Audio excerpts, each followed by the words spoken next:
Një plagos i marrëmzjarri është regjistruar pas ditën e të dielës në qendër të Shijakut, brenda mjediseve të një lokali. Si pasojë të shtendave ka mbetur i plagosur shtetasi Bjondi Guri, ndërsa autori i dyshuar i ngjarjes është Elton Beqiri. Sipas informacioneve paraprake, ngjarja dyshohet të ketë ndodhur pasi konfliktit të vjetër mes së dy personave. Në momentin e incidentit, Guri ndodhi në vendin e tij të punës në lokal, kurse autori i dyshuar ka rritur me biçikletë.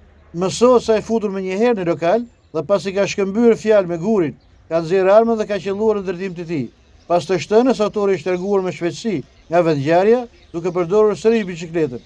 Forcat e policisë kanë shkuar më një herë në ndjekjet e tij dhe kanë arritur të lokalizojnë vendodhjen e dyshuar.